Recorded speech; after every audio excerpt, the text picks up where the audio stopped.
What do you do if a crime was committed and you know who did it? Here's an example. Think about this. You're on your lunch break at work, but you're sitting at your desk. You're just scrolling through Facebook, and you see that the local police are searching for someone who recently committed an armed robbery. When you read the details, you can see the name of the person they're looking for, and it's one of your coworkers. You look at the picture in the police bulletin, and yep, they're trying to find this person who works at the same place you do. In fact, you can look up from your phone and see him sitting at his desk just 30 feet away. This person is your friend. You've worked together for years. Your kids have played together. But you have a decision to make. Do you call the police and tell them exactly where they can find this person? Would you consider that a betrayal of your friendship? My guest today is Justine. She found herself in a situation kind of like that. She knew what this person did. She knew police were looking for him, and she knew exactly where they could find him. Except in her case, the crime that was committed was murder. And the person being hunted by police was her brother. Real people in unreal situations. There is a girl hanging by her broken leg from the telephone wire. And I called 911 and I said, I found a baby. I turned around. I see a gun pointed at me close enough I could touch it. She would hold our heads underwater all the time. He levels the gun, pulls the trigger, and I go down. Her eyes were full of tears. She didn't want to leave us. My hair catches on fire. I swear to God, this image is burned in my head for the rest of my life. I'm Scott Johnson, and this is What Was That Like?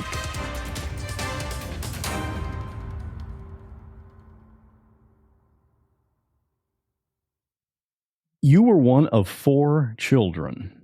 Who was in your family?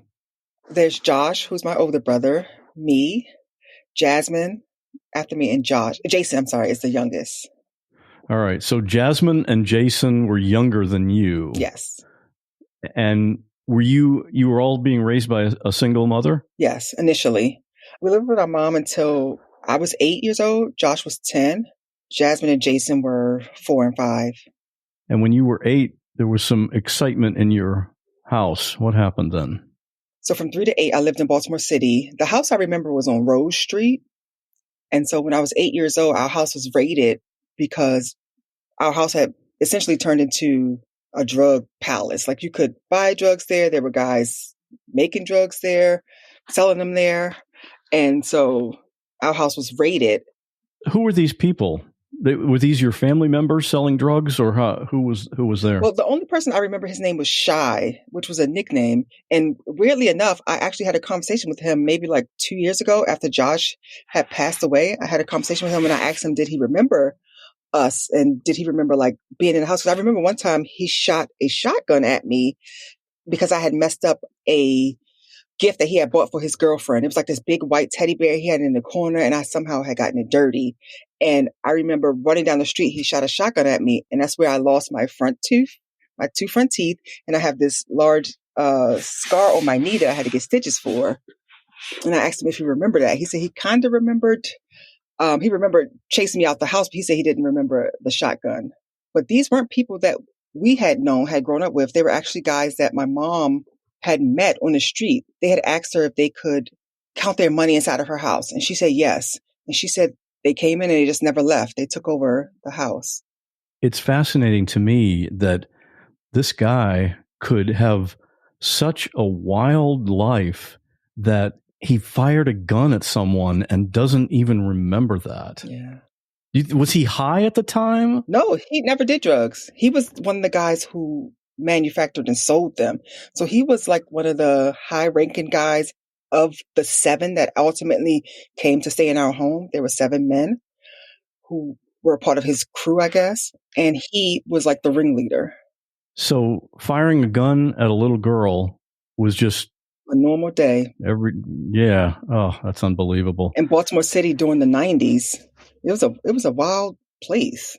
So the police raided the home, and what happened to your family? What I remember is I'm standing in my living room. The adults are watching TV at the same time that O.J. Simpson is on the TV during his like high speed chase. Our door comes busting down. Police officers come in. My brother Josh, who was older, told me to run upstairs and pretend that I was asleep. So I ran upstairs, got in the bed, pretending that I was asleep. They arrested all the adults in the home, and they actually left us there. I heard my mom say, "My friend will come and get them. My friend will come and get them." I watched her out the window being arrested because, of course, this is her home. So she was a drug user as well. And they arrested her, all the adults. And I remember my brother telling us, like, after the police had left, to run down the alleyway to my mom's friend house, who we called her aunt, but she wasn't really our Aunt Nunu. And we stayed with her. I think she got fed up with Josh's antics because he was a rebellious kid, but he was an awesome brother. Like, he was a great brother. He was a great brother to have for a young kid. Like, he made sure I went to school. He walked me to school and things like that. He was awesome. But my mom said she called Department of Social Services the day before she was released from prison to get us. And then we were placed in foster care. Jasmine and I were placed together. Josh and Jason were placed separately. Jason went to a single guy who had one other son, a biological son. Jason said that he was abused in that home as he was 4 years old when he was first placed in foster care. Jasmine was 5. Joshua was 10 and he was placed in a group home. But Joshua ran away so much that eventually, I guess, the system lost track of him and he stayed with my mom. So she's the only kid that she fully raised. And the rest of you just kind of went from one foster home to another. Yes. That's the background to this. Your younger brother, Jason, his first big crime was in the summer of 2013. So he was 22. What did he do at that time? He was one evening, actually, walking down the street of my mom's neighborhood. And she lived on Harlem Avenue in Baltimore City. And he saw this woman sitting on the side of the steps crying. So he approached her, as the good guy, saying, like, "What's wrong? Can I help you?" They strike up a conversation.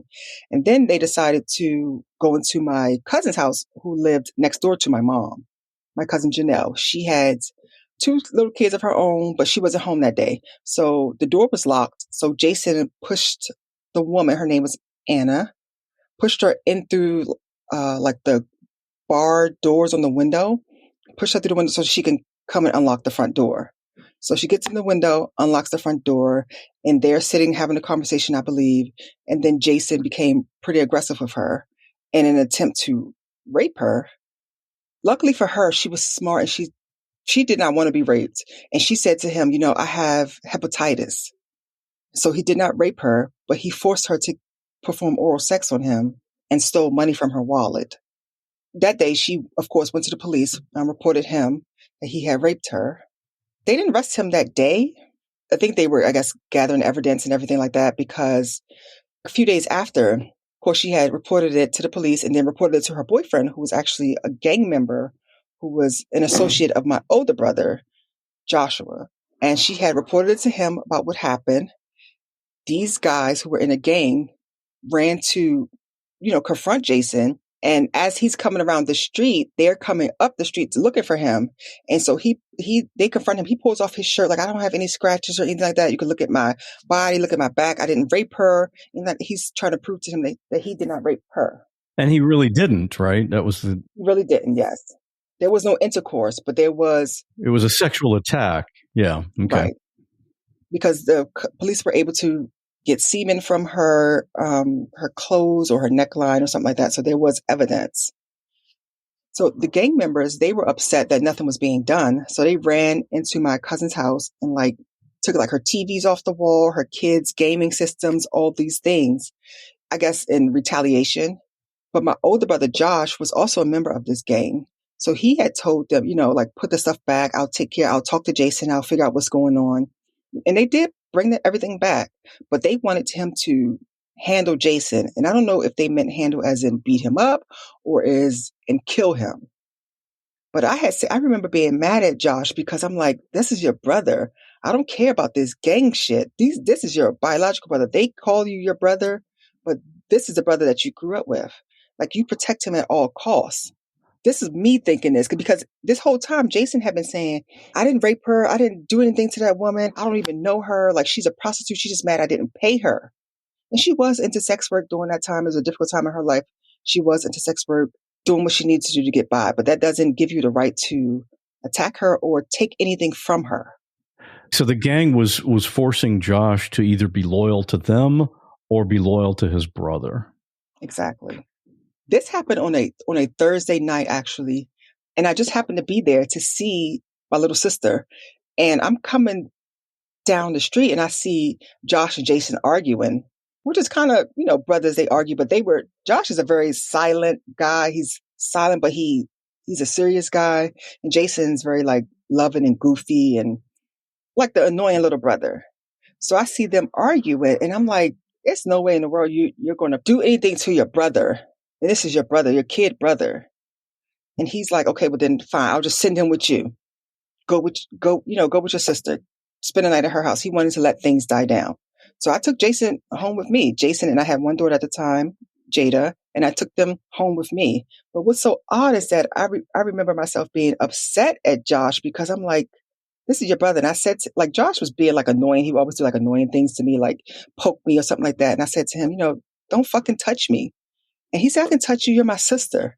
And then those are my last words to him, as well as my last time seeing him alive. I watched him walk up the street and I never saw him alive again. The next morning, I felt it in the air. I felt something was off. I got up really early for work. My daughter, I didn't have to drop her off at daycare because Jason was home. So I figured she could stay home with him. I got up really early. I got to work at 6:30 a.m. I normally get to work around like 7:38. I got to work. I'm sitting at my desk. I'm listening to music. So I'm not paying attention to my phone. But my sister is calling me and texting me. And I'm like, Jasmine, what's going on? When I finally get to talk to her, I'm like, what's going on? She said, have you talked to mommy? And I'm like, no, I'm just at work. I'm sitting here. And she's like, well, Josh got shot this morning and he's in shock trauma. And she said he may not make it. And I let go like this little giggle, like, what? Like, I just saw him yesterday. What do you mean? He was shot. So I giggle because it's like this nervous thing that I have. And I'm like, no way, I'm going to leave work now and I'm on my way. So I tell one of my coworkers, I have to leave. I think my brother's been shot. And so I'm racing from my job to my home to pick up Jason and Jada. And then we're on our way to Baltimore. And I'm driving on the side of the road. I'm trying to run lights because this is my big brother. I just saw him yesterday. Even though I had said some mean things to him, this is my brother. It never occurred to me that anything would happen to him because he survived so many crazy things that he did as a youth. Like one time a cherry bomb exploded in his hand. Like, this is how crazy he was. Like, he was just fearless, I would say. So when I had got to shock trauma, I parked my car outside the hospital. I ran upstairs. I had no shoes on. I ran upstairs and I'm like, I need to see my brother. They said he was here. Something happened to him. And the lady at the front desk said, I'm sorry, he's been pronounced dead and the coroner is on his way to pick him up. And I said to them, please just let me see because I don't believe. Please just let me see. Just let me see. I saw him yesterday. Let me see him, please. I just saw him. There's no way. And the lady was like, I'm sorry, but we can't. I'm sitting there in the waiting room and I just let out this scream because it's like, this is my big brother. He was always a protector. Even though I was an annoying kid who followed him everywhere he went, he was still my brother. He was my big brother. I never imagined anything would happen to him because he had lived in Baltimore all his life. He had been around these guys all this time. Nothing ever happened. But then it was because of Jason's actions. Because Jason had assaulted this woman and the gang wanted some payback that Josh was killed. On the night of his death, he had been at home with my mom. Someone knocked on the door and said that there was a fight. So Josh, being the person that he was a fighter. He would fight any type of situation. He was a fighter. Some guys came to the house to get him. So he leaves the house. It's about 3:00 in the morning. He goes to an apartment building that's near where my mom lives because they're saying, okay, there's a fight. So Josh goes there. He breaks up whatever fight there is. And then Josh and 2 other guys walk to the store on Bennett Place. And he's in the store. He buys some things. He leaves out. It's 5:20 in the morning. He's walking up Bennett Place. A guy comes around a corner, and there's Josh and 2 guys, and kills Josh. He was shot over 7 times. Once in his hand. They said that his hand was up by his face, so a bullet wound went into his hand and went into his head, and 7 other times on his torso. And he was killed there in the scene. So at 6:22, it was pronounced that he had passed. 6:22 a.m. And Jason was there at the hospital. Jason was there with me because he had been at my house that night, the previous night, because Josh had told him to come with me to let things cool down. Did Jason know the reason Josh was shot was because of his action, his attack on the girl? He didn't say anything initially, but when we all went back to my mom's house. Jason was in Josh's room and he was laying on his bed and he was crying. And Jason was saying, I had nothing to do with this. It's not my fault. I had nothing to do with this. I was outside with my little sister, so I didn't hear this. But my little sister went inside and she just sat down and she was just listening to Jason talk. And Jason was saying, like, it's not because of me. I didn't do anything. I didn't have anything to do with this. The funeral goes off without a hitch. Just so odd to me that the people he was with that day and the person who they say shot him all came to his funeral. I had no clue that I had hugged the guy who had shot my brother. I didn't know until afterwards when they said, that's the guy right there, who was later arrested, but he was released, but then he was killed a week later. The day of Josh's funeral, me, my sister, my daughter, and I want to say one of my aunts are walking out of my mom's house, and we're walking to the store, which is around the corner from my mom. We're walking to the store. An unmarked car pulls up in front of us. It was a blue Toyota. 2 guys got out. They were dressed in regular clothing, but they had like a badge around his neck and he had a gun on his hip. He comes up to Jason. He whispers something in his ear. And then I hear him say, just relax. And he said, you know what this is about, right? Jason nodded his head. At this time, I'm screaming, this is my little brother. You can't take him. We've been through so much. I just buried my brother. You can't take him. Like I'm damn near ready to fight the police officer because I'm like, you can't do this to us. Not today. Come back maybe tomorrow and get him. If there's something happened or whatever the case may be, you can't do this today. My little sister, she just breaks down. I'd never seen her like cry that way. And you think of like in a movie when someone just breaks out in tears and you think it's fake. No, it was genuine. She just broke down. And she's like, I can't believe this. I can't believe this. All while I'm screaming, yelling at the police officers. Jason is completely calm. He said, it's okay, sis. It's okay, sis. He always called me sis. It's okay, sis. It's okay, sis. I'm going to be okay. He said, I'll be back later. He gets into the police car. They pull off. I had a friend who was a police officer at the time. So I called him. I asked him, is there like a warrant or anything out for Jason? Could you please check? He said, okay, give me a minute. He calls me back. He's like, there's no warrant or anything. I don't know like what's going on. So I said, okay, fine. I'm just going to leave it alone. We'll figure out what's happening. The next day, I think we were allowed to go visit him. But this is my first time ever being inside of a jail or anything like that. So me seeing him behind this cage, basically it looks like a cage you would put your dog in. Me seeing him behind those gates and the glass and everything like that, it broke something in me. I just cried and I'm sitting there boo-hoo crying. My mom is there. She's asking him like, are you okay? Like what's going on? Because she doesn't know that he's arrested for the sexual assault of Anna, but she knew that it had happened. She knew that there had been some type of thing, some type of assault. Jason had done something. So she wasn't blind to it. But I was, because I didn't know. So ultimately, he was convicted. They didn't call it rape. They called it sexual assault. theft because he stole $53 out of her wallet, and maybe some other minor things, and was ultimately given 30 years, all suspended except 16. So he was arrested in July of 2013, and he was released in October of 2022 after serving 9+ years.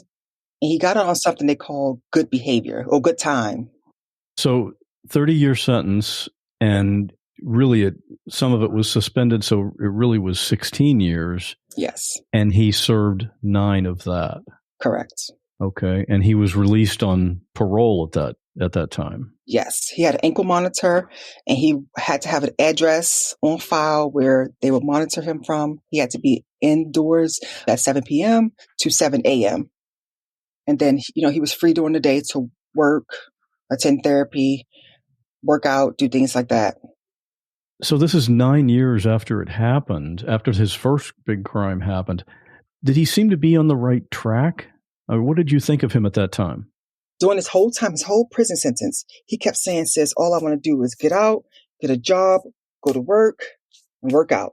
That's it. This whole 9 years, he's preaching this whole thing to me. So I'm thinking, okay, he's back on his medication because Jason is bipolar. He was diagnosed bipolar, as well as depression, anxiety, and all these other things. He was on a medication called Depakote to help with his issues. And he had said throughout this whole time that he was going to straight and narrow. He came home. He was living with his girlfriend who he was registered at the ankle monitor. He was registered at her house. He was living there. He had gotten a job working in construction first. He had his apartment. There were no issues. He was living day-to-day life. He was checking in with his parole officer. He had registered as a sex offender because that was one of the terms of his release. And life was going on. So in September, he was working as a maintenance man for a guy who owned a few houses in Baltimore City. He had done work at this home previously. So I guess on this day, under the guise of, I think he had said like there's a leak, he knocked on the room and house of this apartment building. He knocked on the door. There's a young lady living there by the name of April. He knocks on the door. She opens. Of course, she knows him as maintenance. So he knocked on the door maintenance, but instead of just walking to the house saying there's an issue, he brandishes a gun and forces her back into her apartment. She's at home with her boyfriend. He ties them up. He ties the boyfriend up. He raped her. He raped her in the most vicious way. He raped her while taunting her boyfriend who was there, making her do all these things that he wanted, like taunting her boyfriend saying, look at her shake her ass. Look how she's doing this for me. Telling her to turn him on and things. They shared, he made her drink. She had some alcohol already at her home. So he had drinking some of it. She drank some of it under his direction, telling her to drink or whatever. And then she said that he had actually left out of the apartment, but she was handcuffed as well. So she's handcuffed, the boyfriend's handcuffed. And Jason I think he went there intentionally to see someone else because she said that he was knocking on another door, trying to get another female's attention that lived in that building. But he also came back to her apartment, continued to rape her, put the boyfriend inside of a closet. And then I guess once he was over, he felt like he had to get rid of the evidence based on what he had done previously. He knew that there was evidence present. So he came there with a whole kit, and he had a backpack on. Inside of the backpack, he had duct tape, he had a gun, he had zip ties, he had some type of liquid, and the liquid was bleach. He had poured bleach on April and her boyfriend. And before he had set them on fire, he tried to kill her. First, he had tried to strangle her with his hands. That didn't work. He tried to strangle her with a cord. That didn't work. And then ultimately, he slit her throat a few times. And at this point, she pretended to be dead. So she laid there, let her body go limp. Of course, she was losing blood as well, but she made her body go limp. And then he set them on fire and ran out. It must seem so foreign to you to describe that set of events, and it was your brother doing that. It is. And it makes me it makes me ill, but then it makes me confused because what are your reasoning? You had no reason to do this. Jason is a handsome guy. He's 6'4". He's very tall. He has perfect teeth. There are a lot of women who are interested in him. So it's like, if it's about sex, there are women out here who are giving away their bodies. But it had to be something else, because what other reason do you have for assaulting this young lady? Someone who, on a random Tuesday, you decide to do this. Did those two people survive? Thankfully, yes. There was a neighbor, a male neighbor who was outside who saw the smoke, and he broke a window and was able to pour her out. But she kept saying there's somebody else inside because Jason had locked the boyfriend in the closet. She kept trying to go back inside. There's somebody inside. She's completely naked. There's liquid on her. There's blood running down her neck. She's saying there's somebody inside, somebody inside. So she's trying to go back inside to save her boyfriend. Ultimately, the guy who was outside who saw the smoke was able to get in there and let the boyfriend out. But April, she's sitting outside, completely naked, throat slit, sitting on the steps, wondering, like, what has become of her life in this split second? Because all it takes is 1 second to fuck up your life. 1 second is all it takes. When Jason knocked on that door, that was that 1 second. I guess he was all in. I remember once the detectives that came to my house and they showed me pictures and wanted to make sure that it was him. When he left out of their home, he left through the back. He came in there fully clothed. He left out of there with just black shorts on. He left his bag. He had no shirt on, no shoes, no socks on. Something happened, Jason. And obviously they knew who he was because he was the maintenance guy, right? So they could easily identify him. And that's the thing. They never released it to the public that they are looking for this guy. Police ultimately said that they were tracking him because he had stolen the guy's cell phone. And he had an Apple phone. And on Apple, you can locate my device. And so it's like a GPS. The police were tracking him. The police officer said they were maybe 800 feet from where Jason was at the time. And he had tossed the phone. So they lost the trace. So now there's a big hunt by the police looking for Jason. And in the meantime, what happens then? On a Friday evening, Jason is sitting outside of his apartment complex. He's sitting on the steps. A young lady is walking home from an event. Jason said that that they said hello to each other. And then they strike up a conversation. She says to him, he told me that she was drunk. And she had said to him, can you buy me a drink? And Jason said, I don't have any money on me right now. They started talking and walking back to her apartment together. She goes into her apartment building. She's sitting in the lobby of her building, on her phone, just sitting out there, hanging out. Minutes later, Jason knocks on the glass door of her apartment building and gestures for her to come in and unlock the door. She comes in and locks the door. They enter the lobby together and enter the elevator together. After that, it's a mystery. Jason winds up killing this young woman with his bare hands on the roof of her apartment building. The way her apartment building is set up, I don't know if he threatened her to walk somewhere private or to walk to the roof of her building. But Jason told me that they had been talking. They walked up there voluntarily together. They're sitting outside. It's a nice warm day. She has spread her arms out like in a gesture to look at the city because it's all lit up at night. It's very beautiful. She had said, look at this, look how beautiful it is. And then he said she had made a smart comment, too bad you can't afford it. And it kind of pissed him off. So he said he attacked her. And so he beat her with his hands and with some bricks that were on the roof of her building and beat her to death. And then he left her there on the roof of her building, ran out of her apartment complex, and left. This happened on a Friday evening. She was not discovered until Monday when her coworkers, because this woman, her name is Paula Peer. She was a 26-year-old CEO of a tech company who was in the prime of her life. She had just been named one of Forbes 30 under 30. She's just living her life as a young woman in the city. And he took it from her, took everything from her brother, from her parents, killed her, left her there on the roof of a building like trash. When she didn't show up for work, one of her coworkers said there need to be some wellness check because she's not the type to not answer phone calls or texts. They have been trying to reach her all weekend. They hadn't gotten any response from her. So there was a wellness visit, and that's when police found her on the roof of her building. He did not enter her apartment, her own personal space. They went from the lobby to the roof. So he didn't sexually assault her or anything like that, but he did beat her to death. How did they determine that it was him?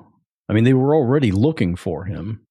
They were already looking for him. They have video evidence of him approaching her apartment, knocking on the glass, as well as him leaving. To me, he said that they met on the street, walked up to her apartment building, and, were talking, and they wanted to continue talking for the rest of the evening.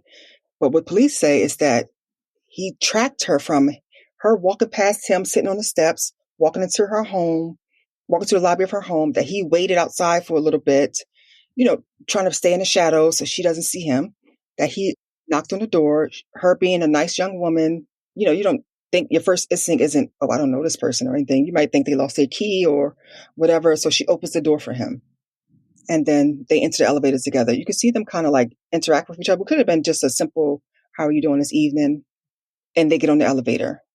So police believe that she was just a random woman walking down the street and he stalked her to her appointment, saw an opportunity to do something to her. And this was, at this point, once she was discovered, it was on the news. This morning, the urgent manhunt in Baltimore for a murder suspect accused of killing a celebrated young tech entrepreneur. Authorities warning he is believed to be armed and dangerous. This individual will kill and he will rape. He will do anything he can to cause harm. 26-year-old executive Pavel Lapierre found dead by blunt force trauma in her apartment. U.S. Marshals joining Baltimore police in the search for 32-year-old Jason Dean Billingsley, wanted for first-degree murder, assault, and reckless endangerment. We are working with every law enforcement partner that we have to make sure that we bring this individual, who quite frankly shouldn't have been out on the streets in the first place, into custody. How did you find out that he was a suspect in this widely publicized case? When she was discovered that morning, Monday evening, I'm at home. I'm making dinner with my daughters in the kitchen, and I get a phone call from my cousin. My brother and my cousin were very close with each other. And she had called me and she was screaming and crying, saying, why did he mess up his life like this? What's going on? I can't believe he would do something so fucking stupid. And I'm thinking, you got to calm down. You got to tell me what's going on. Is there something wrong with like your son or something like that? Because she has young kids of her own. Like, did something happen to them? Did somebody hurt one of them? Did something happen to my niece, who is my oldest brother's daughter? And I'm asking her, like, Janelle, please calm down. Like, tell me what's going on. She said, it's your brother. It's your brother. He killed someone. And I'm like, no way. Like, I have like this blank moment. It's like, you can't be serious. Like, Janelle, don't play these type of games with me. Like, I'm trying to make dinner with my kids. Like, you're lying. And she's like, no, I'm serious. I'm serious, cuz. She always calls me cuz. And she's like, I'm serious. He did this. I don't know what's going on. And she's like in hysterics. And so I'm like, please hold on. Let me figure out what's going on. Cause I don't get Baltimore's news. So I didn't see him on the news. I had no clue any of this was going on. So once I Googled his name, and it's a mugshot of him, and it's wanted for a suspect in the murder of Pavel Lapierre. And my first thing was, this is no way. It's no way possible that this was intentional. Maybe there had been some type of accident, some type of freak accident. Maybe there was a car accident. Maybe, I don't know, maybe he somehow shot her or something like that. Not intentionally hunt down a woman and you beat her with your hands. So I'm in disbelief. I call my little sister. I'm trying to reach her. She lives in Georgia, and I'm trying to reach her because I'm like, what do I do? Like, this can't be, it didn't seem real. Because he had just did 9+ years in prison, really. And this whole time he had told me that he just wanted to come home, work out, be on a straight and narrow. And that's it. All he wanted to do. So once I got that call from Janelle and I'm trying to figure out what's going on, I call my sister and she's like, okay, we have to call our mom to see if she knows. I call my mom. She had just came from a doctor's appointment. So she had caught maybe like the tail end of a news story. I'm saying to her, like, have you talked to him? When was the last time you saw him? She said she had saw him the previous evening when he had just came over her house, and I asked him, did he seem different? Did anything seem weird or odd? And she said, no, he seemed like his regular self. He was trying to get rid of a gun that he had taken from his girlfriend who he lived with, who was a security guard. So she had a registered firearm, and he had used that, as intimidation in committing his crimes. And so she said that she just knew that he was trying to get rid of a gun, but he was trying to sell it. And that's all she knew. She had spoken to him. She hadn't spoken to him that day. And she was like, she would try to give him a call. She said she had been calling him, but he hadn't answered his phone. So I was like, okay, let me try to call him. So I tried to call him. It went straight to voicemail. And I'm just like, keep calling. So later on that night, as we're still trying to get in contact with Jason, I tell my mom, because I know he'll call her because he is a mama's boy, that he'll call her at some point. So I say to her, if he calls you, can you please tell him to call me? Because I just want to make sure that he's okay. At this point, Jason and I had an argument about something about him. The argument was because I said to him, stop letting these women ruin your life, because he had gotten kicked out of one girl's home and he was living with another. So I had texted him, like, stop letting these women ruin your life. Like, you're free now. Like, women aren't everything. Just live, like, try to live your life.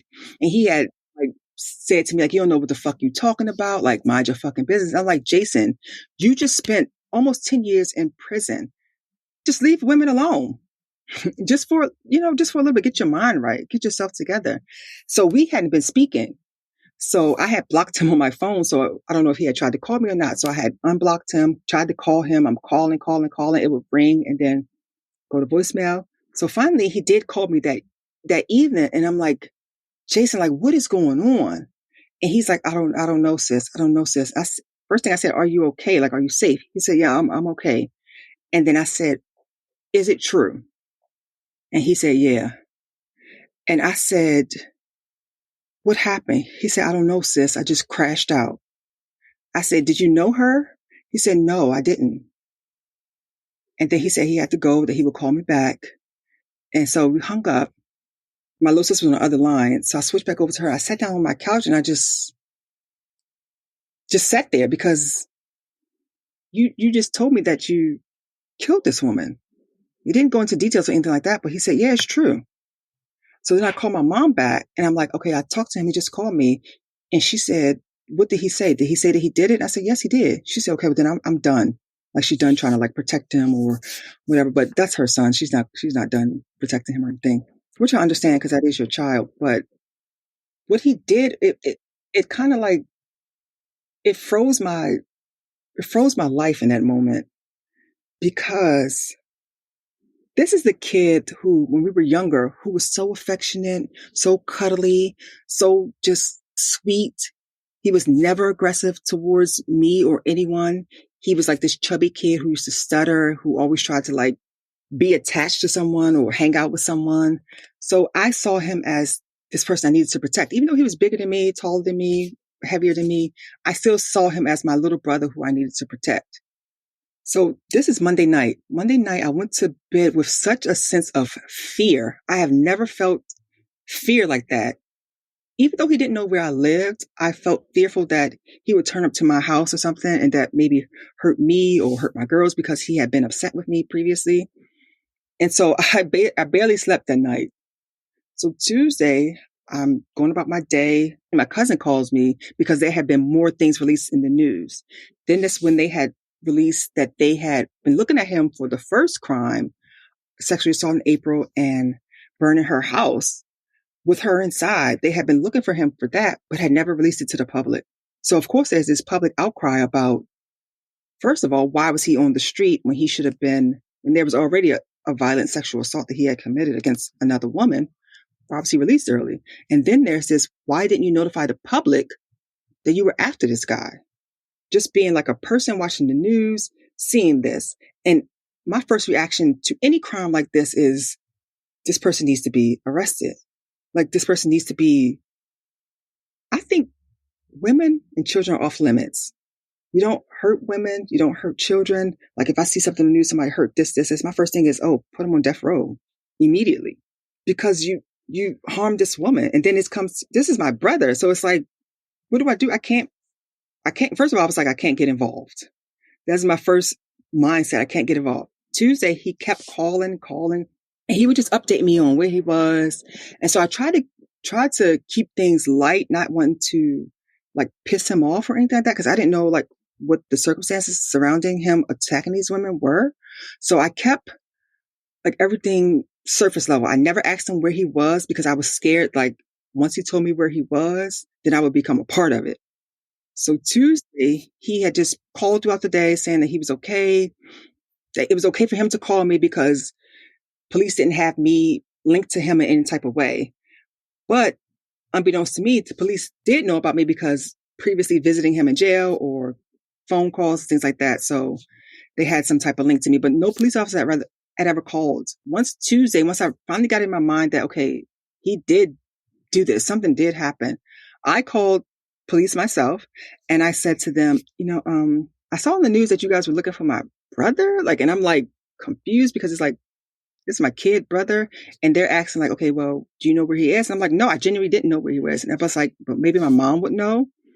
They asked for her number. I gave them the number. They called her and she said she didn't know where he was. I don't think he was telling anyone where he was on that Tuesday. But on the Wednesday, he had made his way to a train station in not too far from me, just like a regular subway station. He said that he had called me from there. He said he was at New Carrollton subway station. So I said, okay. And I'm asking him, like, what's your plan? Because this isn't sustainable. What's your plan? He said he didn't know. He just needed to get out of the state for a while to get his mind right. So he said that he was going to the campus of Bowie State. So once he got there, he called me and he said, sis, I wanted to know if you would meet me and give me a hug and some money. And I thought about it and I said, Jason, I'll meet you if you tell me what happened, but tell me the complete and honest truth. And he said, sis, if you want to know, I'll tell you. So you wanted him to tell you that story face to face. Yes. I'm one of the people where you could tell me it all. Like you don't have to sugarcoat it. Let me figure it out. Let me put it in my mind. So I want to see him and I also want to see his hands, which is odd. I want to see his hands because he had beat her to death. And I want to see if there was something there that would show me why or show me the reasoning or what your hands show me, like what story it would tell. I was so in disbelief that I just wanted to see him in person, give him his hug, just go in there, talking to him or whatever. So I said, okay, I'll stop at the ATM. I'll grab some money. The thing about me is I keep $100 in my wallet for like in case of emergencies or anything like that. But this wasn't my emergency. So I wasn't going to use my emergency fund to give it to him. So I kept my money and I decided to stop at a 7-Eleven to get some money. I went there. The ATM was down for the night. And so to me, it seemed like, okay, I'm not supposed to help him in this way. I'm not supposed to give him money. He had been on the run at this point for 3 days. So I figured he was hungry, thirsty. So I grabbed some water, grabbed some snacks, grabbed some hot food that they had. And they offered cash back, but the highest amount you could get was $10. So I said, okay, I'll take the $10. I drive to Bowie State, which was the gas station / 7-Eleven is down the street from the school. So I drive to Bowie State. I park at the entrance under bright lights just in case anything happened. And I'm walking down the street and he calls out my name. And I'm like, Jason? And he's like, yeah, sis, it's me. He looked totally different than I had seen him. He had on a hoodie, a coat, a backpack. He had on like a balaclava. So only his eyes were visible. And I said, Jason, hi. So I gave him the stuff. I gave him a hug. And I said, Jason, what's going on? He said, I don't know, sis. I just snapped. And so I said, Jason, tell me what happened. From the beginning, tell me what happened. He said, I never went to anybody's house and set anybody on fire. I never did that. He said he had been in a fight with someone and that they had been in a house and that he had set that house on fire, but it was a man and it had nothing to do with a woman, nothing to do with rape or anything like that. And so I said, okay. So I said, tell me what happened with Papa. And he said that she had approached him on the street, asking for him to buy her a drink.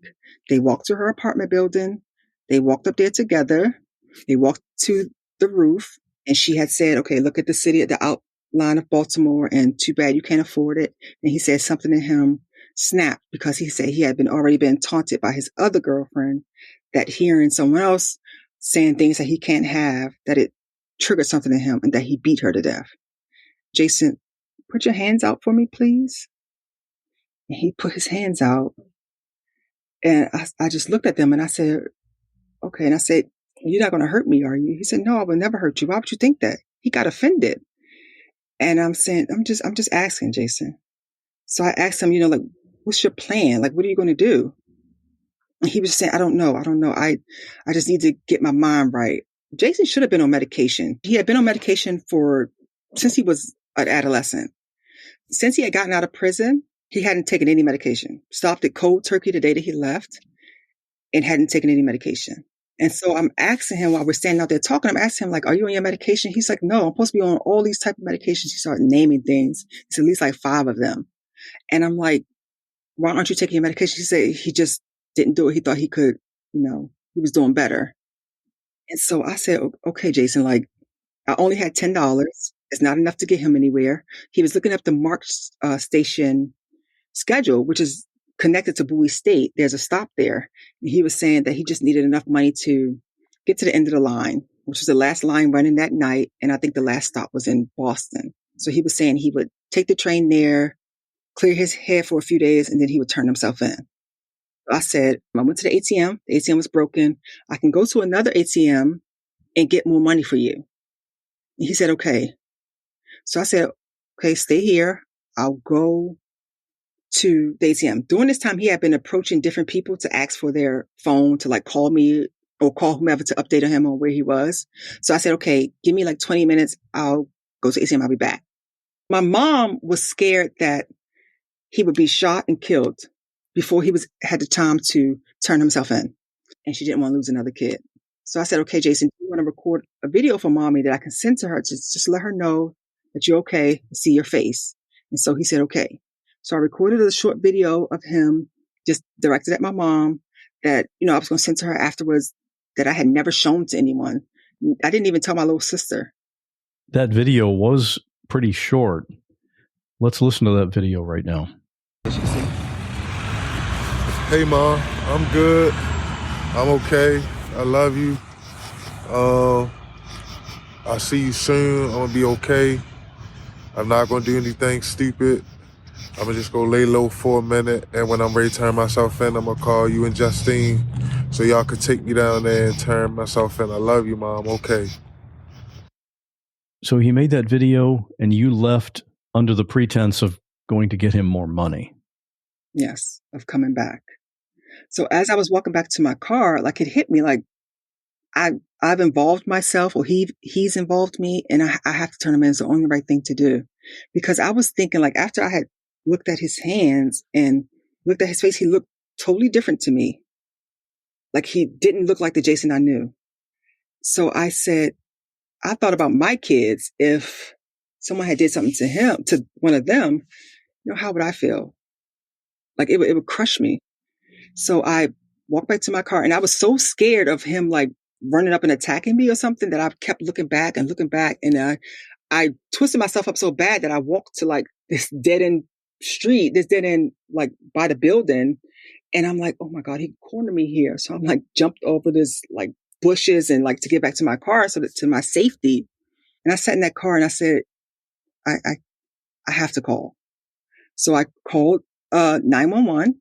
I asked them, could I speak to Baltimore City Police Department, the Homicide Division, and I need to speak with them urgently. And so they put me in contact with a detective. And as I was talking to him, I'm telling him, my brother, you guys are looking for my brother. I know where he is. He wants me to meet him to bring him some money. And like, what should I do?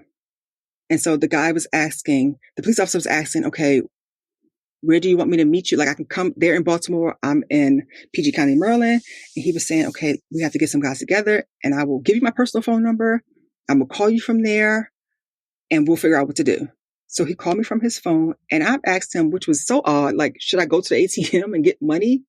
I don't know why I thought, okay, I'll be able to hand him money. Like, where was he going to go? Or what was he going to do? Like the goal was to capture him. So I said, no, you don't have to go to ATM, but did he request a certain amount? I said, no, because he hadn't said anything. So I thought maybe I would go and maybe get $200 to give him.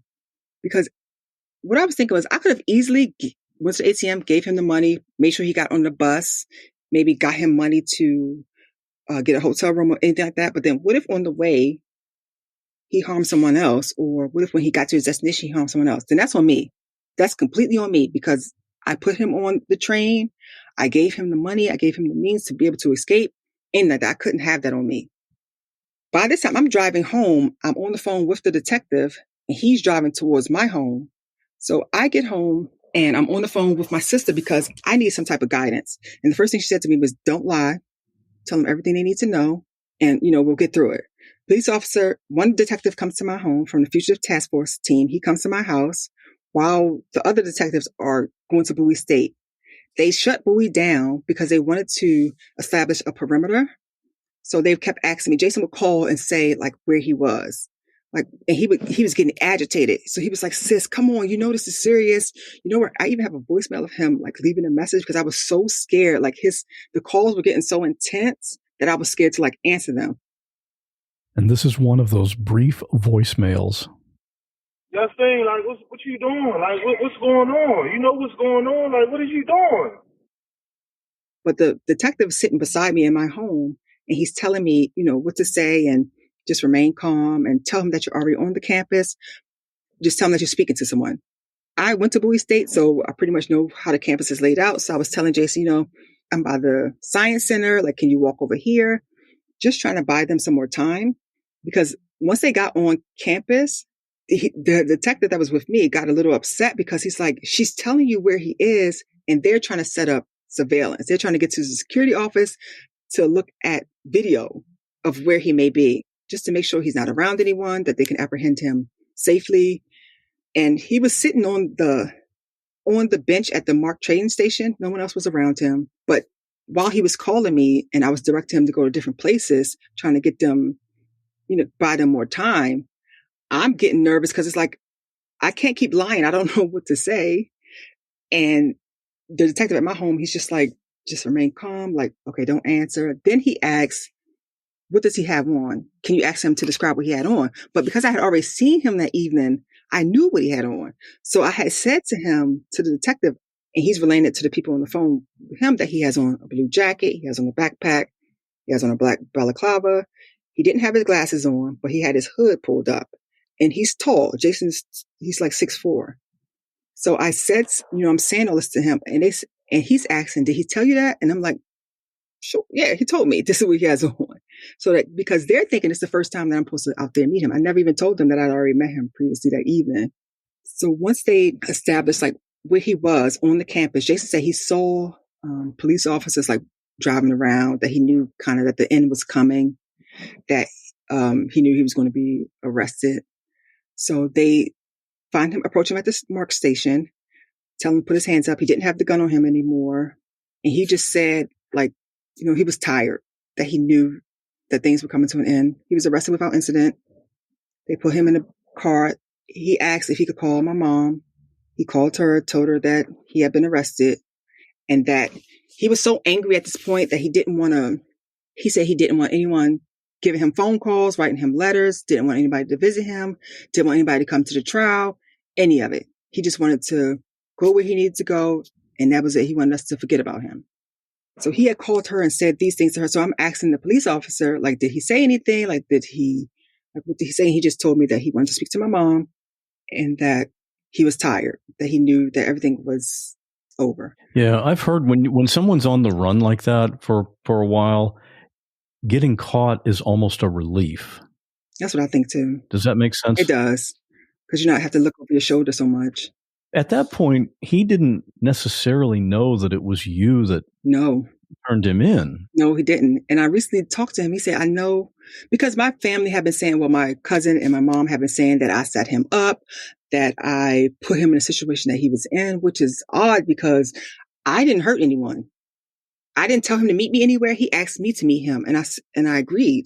And I met him, and I did the things that he asked, which was to give him a hug and give him some money. I tried my best. But he didn't know, because he said, sis, I know it wasn't you, because if you would have been there, you would have made sure you protected me, that no one did anything, that I wasn't shot or anything like that. Because he said he thought in his mind that he would pretend to reach for something so that they could kill him. At that point, he didn't care anymore. He said he wanted to die. When he was arrested that night, he actually tried to kill himself. I recently talked to him on a video call, and he has all these slash marks on his arm where he tried to kill himself. He's in the jail now, but he's in the like mental health section, which is where he should be. But you could tell that he wasn't the person that I knew. He was off his medication. He was high on opioids. He wasn't the Jason that I knew. And so what's odd to me is that he had asked me once, did I love him? And I thought about it and I said, like love isn't something you can turn off and on. But I also told him like love liberates. It doesn't bind. So I can't hold on to my love that I had for you when you were younger and think that's the same love that I have now. But I love him as my brother, but it's so hard for me to even say at the end of our calls that we have, he said, I love you, sis. And I'm like, okay, like, have a good day. Because it's so hard for me to say, I love you too, because it still makes me think of the things that he did. And he told me that he did them. He described it as not like it was like a freak accident. No, it was intentional. You have to have so much conflict that he's your brother, but yet you had to do the right thing. Even driving back home from Bowie State, I felt like shit. But once I got home and I'm realizing that I'm in the thick of it now and the police officer, it's too late for me to turn back. I have no way of contacting him to be like, run. I can't do that or anything like that. So once everything had subsided and the police officer had gone, Jason had been arrested, I'm sitting in my room on my bed. I'm thinking about the events of the day. And then my mouth starts to water and I just got violently ill. I had thrown up like that whole night to the next morning. I'd thrown up everything that was in me. Couldn't even swallow a drink of water. I was so weak, so dehydrated. I had to go to the hospital and they kept me for a while to just get my fluids back up because it just all came out of me. And I don't know if it was the guilt of me turning him in, the realization of what he had done, or the combination of the two. But it made me so sick that I was like so like racked with grief. Even thinking about it now, it makes me kind of queasy because it's like, there's no reason for that. There's no reason to harm this woman. Either one of these people, it was no reason to do any of that. And so that's why it's very hard for me to even have basic conversations with him, because he'll always say things like, oh, when I was home, or when I was this, or you remember this. And I'm like, these are all memories. Your life stopped. You will have no more new memories of me, of your nieces. There will be no more. And I don't want to have to keep rehashing the same conversations. And he calls me constantly. And I was telling my sister, like, it's messing with my mental health because I don't want to talk to a killer. Like, I studied psychology. I have a degree in psychology. So I thought one of my things was like, I wanted to interview like a serial killer to see like why they do what they did. But then it dawned on me, I don't want that. I don't want to know. I don't want to know because I could ask Jason, but he says he doesn't remember. Recently, he said he doesn't even remember the night. So I asked him, walk me through it.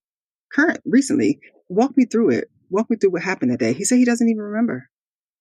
So he's currently being held at Baltimore Central Booking and Intake Center. Yes.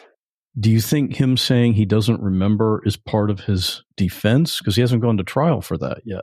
I think it may be, but I also see like he was crying and maybe I'm still in sister mode, like I'm still a sucker for it, that it touches me because I think he knows what he did was wrong.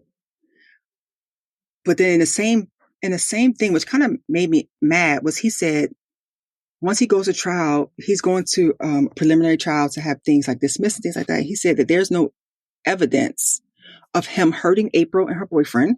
He said there's no evidence of what happened with Pa, but he said the way that her body was found, he said to me, I left her on the roof just as casually as if I let the dog outside. He said he left her on the roof of her building. There was first, like in the news, there was report that maybe she had made it back inside of her apartment building, and maybe that's where they had found her in the doorway of her building. And he said to me, oh, I'm glad she made it back inside of her building, but I left her on the roof. Just casually. He said that to me, and I'm just like, you don't realize the impact that you had on this young lady and her family. Do you have any plans to visit him in jail? I'm terrified. I'm actually very afraid. And I don't know if it's afraid of just seeing him, being in the same space with him, or maybe the possibility that he could harm me. But it makes me nervous to think about. Like, he had asked if I would visit him. His visiting days are on Thursdays. He asked if I would visit him in person. My mom has visited him. And I'm just like, I don't know. Like, and I don't even know how to say to him that I need space. I need to not talk to him for a while because it brings me back to that and just to thinking about what he did. And I don't want to say that to him and then he harms himself and then that's on me as well. So I try to get through it. I try to like have a quick conversation with him sometimes. Like I spoke with him last night. Oh, I wrote him a letter letting him know that I needed some space because it's the best way I could get it out. I needed just some time to digest what's happening. But he did ask me to come to his trial. And I think I would do that because I want to know what happened. I would like to know like what happened, like why. But I do think that his mental health and the memory problems are part of his defense. And at this point, he must be aware that you're the one who led police to him. I think he knows now, but he hasn't outright said it to me, but I think he knows because his best friend had asked me for some money. And so I'm like, okay, fine. I've been sending him money for a few months now. There was a reward offered for his arrest, but I didn't know about the reward until the police officer was on his way out of the house. Police officer said, I guess you probably won't even care, but there's a reward offer that you're entitled to. And I said, oh, wow, okay. It's this whole time I'm on the phone with my sister. And so she's saying, take the reward. And so I said, okay, I'm saying to her, like, what do I do with it? Because I still have the money. I haven't spent it. I give him, when he asked me for money, I sent him money from that. And so I'm thinking, am I rewarding him? Am I supposed to do that? Like, what do I do? It was $6,000. And I think because both police officer and my sister were saying that as the days went on, it would have been higher, but I didn't do it for that. How did your mother feel about you turning him in? She was upset. And she blames me really. My mom, she's very protective of her boys. Josh and Jason, Josh was her heart. I know that when he died, I know it killed something in her because he had been with her throughout everything that had been going on for the last 20 years of their lives. They had been together. So they had a bond. My mom and I don't have that same type of bond. I stopped living with my mom when I was 8. And I think she came back into my life when I was around like 12 or 13. And I would go visit her. And she would constantly say to me specifically, because I was a mommy's girl. Like she was my heart. Like everywhere she went, I wanted to be. So as we were growing up in foster care, she would always say, I'm going to get you guys back. I'm working on getting the house. I'm going to get you guys back. So I held on to that. When I had my first daughter, I would look at her and I would cry because I'm like, I would think about all the things that this life could do to her. And my only fear was that someone would hurt her and I wouldn't be there to protect her. She's 15 now. I've been here every single day of her life. And I try to tell her, my life is different from yours. I'm here every day. I didn't have a mom, anybody I could rely on. When I went to school and things like that, I would always have to say, oh, that's my aunt or, a parent or, like a cousin or someone picking me up. It was never, oh, that's my mom. That's my dad. So I think my resentment of her comes from her never saying, I apologize. I messed up. You guys should have had a different life than what you have. So I think for her, it's easy for her to say, oh, Justine is the one who did it, and be upset with me. And I recently wrote her a letter and I'm saying, you're upset with me, but you're missing the point that he killed someone. I don't care if I walked him hand in hand to the police station. He killed someone. That's the focus here. Does Jason know about you telling this story publicly? No, he doesn't. But I'm going to tell him because I want him to know. And I'm going to also just let him know for sure that it was me, that I told the police where you were. At least if he listens to this, then he'll know your side of it and why you felt you had to, which is important. Yes. Is there any part of this that we haven't talked about that you want to talk about? When we were younger and we were in foster care, Josh, who I looked at as like my big brother, as like my protector, he would always say, like when we got separated, to look at the moon at night, and he would be looking at the moon at night, and I'll be able to see. I'll be able to see him. And I still do that to this day, just hoping to one day to see him again, because he was everything to me. He was my older brother. If I ever got in trouble with a guy or a guy was mistreating me or anything, I would call my brother or anything. So I don't have that anymore. I don't have that. When I turned like 30 and I was like, I want to go have a drink with my brother. And it's like, how? That's the hardest part of it all. Is that it wasn't after he died, because I hadn't even grieved or anything like that. It was like wanting to pick up the phone and call him. Wanting to say like anything stupid to him. And it's like, I don't have the opportunity. I had that when Josh died, I had this old phone, like an Android phone. And my mom had taken pictures of Josh, like at the funeral home and like his casket and everything like that. And the day after his funeral, it stopped working. I can't turn it on. So I can't see pictures, anything like that. I still have the phone because I'm hoping one day like it'll come back on just so I can see it again, but it doesn't work anymore. And I'm like, it happened to stop working the day after his funeral. One day I would just like to just have like a dream of him, just to see him again, just to see if he's okay. I don't know what happens after this life or if I'll see him again or anything like that, but I hope I will be able to, just to let him know like one more time that I loved him and what he meant to me, because it's hard losing a sibling when life had already been so shitty for us. Like we were foster care and then our mom being drug addicted and things like that. So I thought we had more time. I thought that life had a balance. Like, yeah, you have some bad days or you may suffer a little bit, but there's also a point in time in life where the good comes and the good outweighs the bad. You get to experience some of the great things in life. Like having children, it made me see things differently. Like my 3-year-old, she'll see like a deer outside. She's so excited. And it's like, to me, I've seen a deer.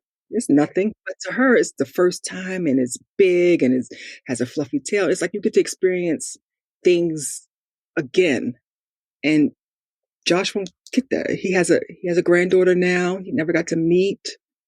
He would have been such a great granddad, but he's gone. And Jason, I said to him, like, don't you, he had asked me yesterday, was it raining outside? And then it dawned on me, you don't get to just go outside when you want to. Like, you don't get to just see the sun, like just feel it on your face. These simple things in life that you don't get to experience. To touch grass or to like smell a flower. You don't get as simple everyday life things that everybody should have access to that you don't. And you won't ever again. To me, that's not enough. 10 years wasn't enough for you to realize this isn't something you ever want to experience again. The good news is that you're now a mother. You've ended that cycle of dysfunction and all that went on in your childhood. I'm trying my best. Thanks for sharing your story. Thank you for having me. I'm going to go have a nice cry now. Jason is still in jail awaiting his trial. If you'd like to see some pictures of Justine's brothers, Jason and Joshua, as well as Justine with her daughters, check out the episode notes at whatwasthatlike.com/185. You can also get a full transcript of this episode there. Hearing the story from Justine really got me thinking, how does a family handle it typically when one of their own goes to prison? Do you have a relative serving time? Did you just completely disconnect from them, or do you stay in touch? And do you actually visit them in prison? I'd like to hear about it. If you want to take a minute and make a quick phone call, you can leave a message on the podcast voicemail line, 727-386-9468. Just let me know how you're handling that situation, and I'll play it in a future episode. You can dial that number anytime, night or day, and it's always voicemail. You can record up to 3 minutes. The number again is 727-386-9468. 9468.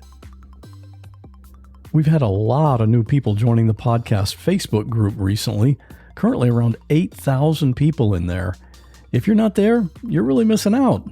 We talk about the podcast episodes, but there are also discussions about almost anything else except politics. None of that nonsense.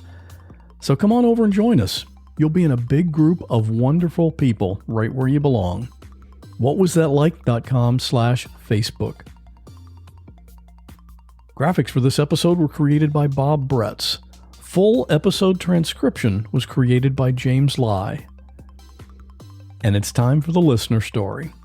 If you want, you can call in your story on the podcast voicemail line like I mentioned a minute ago, but what most people do is just record the story on your phone and email it to me at scott@whatwasthatlike.com. That way you can record up to about 5 to 10 minutes instead of having to squeeze it into a 3-minute voicemail.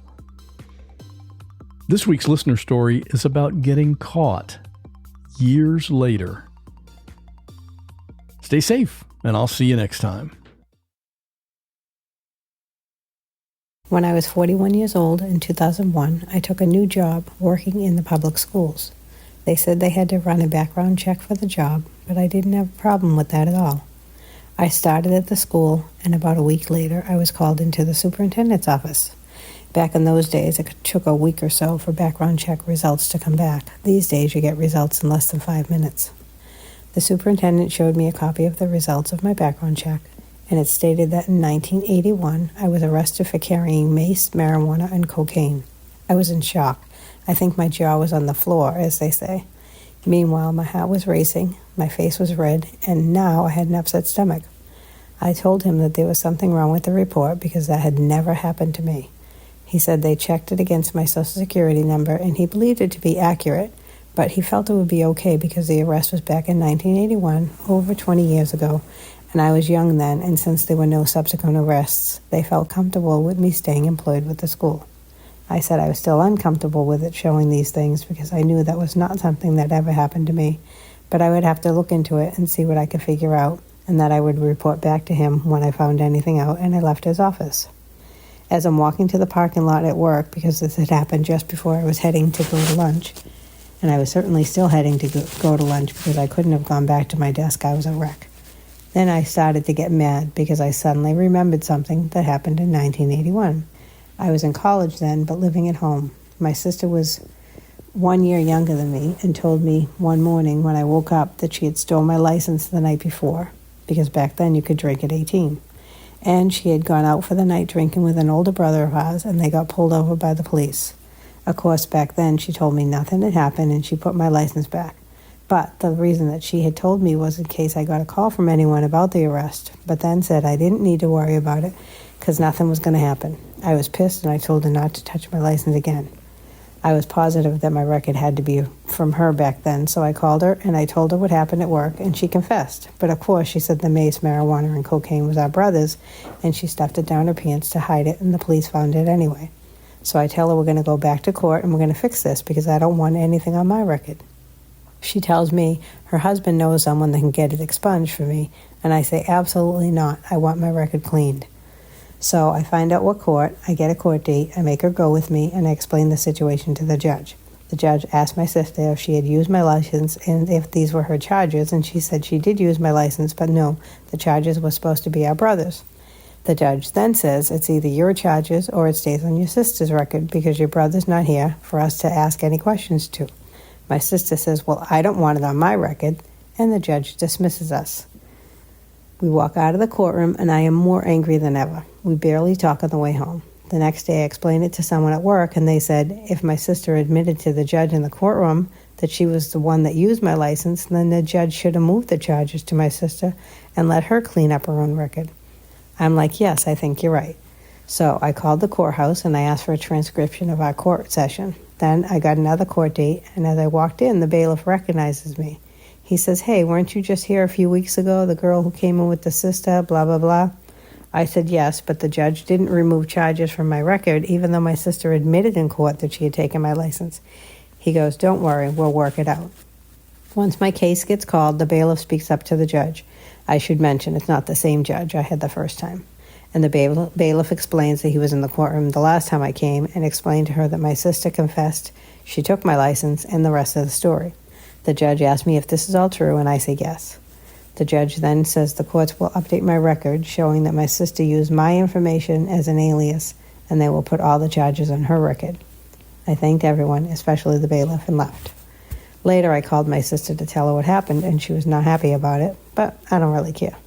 When I get to work the next day, I asked them if I can fill out a new form to have my background check rerun. They said they will give it a month because the courts don't work that quickly. It eventually gets run again, and I am cleared. And, by the way, my sister never did anything about her record, so I doubt her story was true, and my brother actually told me it wasn't true.